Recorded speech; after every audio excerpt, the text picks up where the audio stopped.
Hey guys, today I'll be telling you guys about why the economy is going to get worse. So right now, many people are wondering what will happen in the future, what will happen to the economy, the stock market, will the inflation be resolved without a recession?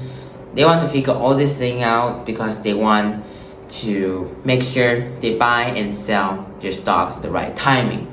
Well, today, that's exactly what I'm going to tell you about what's going to happen in the future in my perspective and what I think will happen to the economy. So the first thing you have to understand is that when the government prints money, the economy improves. And when the economy improves, the stock market does well. And the economy will improve because, well, there's more money flow. When there's more money for people to use, there's more people spending. And when there's more people spending, they want to invest in stocks to make that number go even higher and also at the same time preserve their money. And when they do that, the stock market does well. And that is the exact problem right now because the government does not want to print more money. I mean, it's not a good thing that the government prints money, don't get me wrong, but I am saying that since the US is not printing a lot of money like they used to, right now, to stop inflation, then that also means that there's less money flow in the economy. And when there's less money flow in the economy, also means that the stock market is doing bad. So basically, it means that people don't have more money to spend and people don't want to spend. So if they wouldn't want to spend on their daily basis things, why would they want to spend on stocks? Now that I've got that out of the way, let's talk about something that actually makes the stock market decrease. And that would be quantitative tightening. There's many ways the Fed can conduct quantitative tightening, but today I'm going to mainly focus on interest rates. So what quantitative tightening is basically narrowing down people's spending, forcing people to spend less for inflation to come down. That's quantitative tightening. And interest rate is one of the most used ways for the Fed to decrease inflation. And to put it simply, inflation is basically when people can spend too much and everybody thinks that they can increase prices because everybody can spend more now.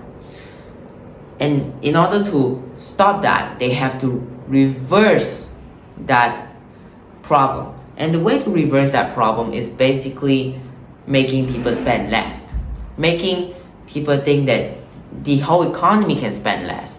So when the whole economy can spend less, prices of products start to decrease. So how interest rates would affect it is basically making interest rates really high and making people really attracted to put their money into the bank for high interest. By doing that, a lot of money will be inside the bank, and when money are inside a bank, it slows down money flow. And in the process of doing this, it really slows down the economy. And when they slow down the economy, it slows down every single company that have stocks.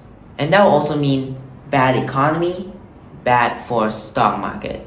Plus, now that the interest rates are really high, something else that would look very appealing in the picture is US bonds.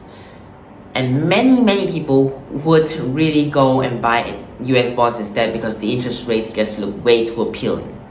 And when they buy US bonds, wow, they will make the stock market do bad. And based on what I know, the Fed wants to increase the interest rates 2 more times by the end of this year, which would really affect us, not just our daily life expenses, but also affect the economy and the stock markets. But before I end this video, I want to give you guys 2 more extra points for 2 more variables of things you should consider moving forward. So the first one is, what if inflation ends early?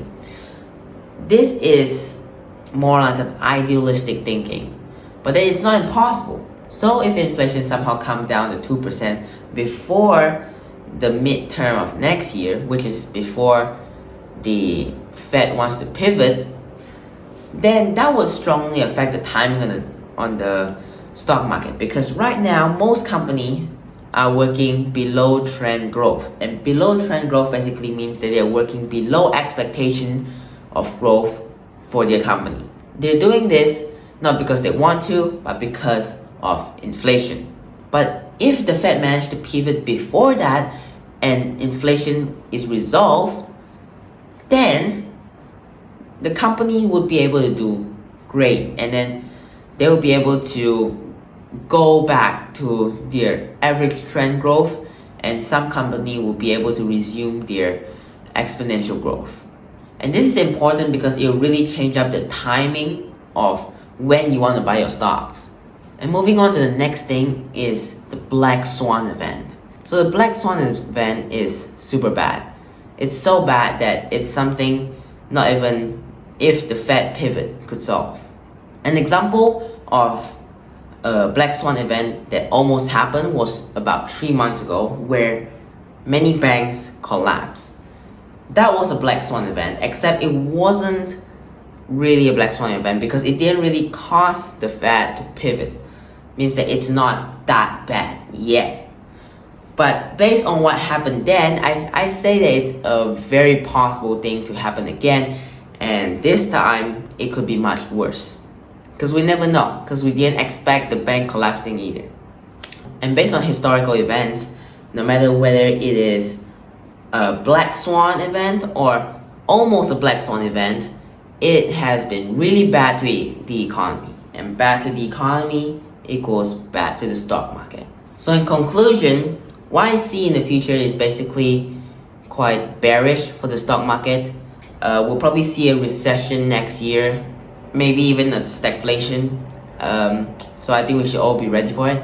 But that will be it for this video. I hope you enjoy it. I hope you like it. I hope you like and subscribe. Comment down below your thoughts, whether I'm right or wrong. And I'll see you in the next one. Bye.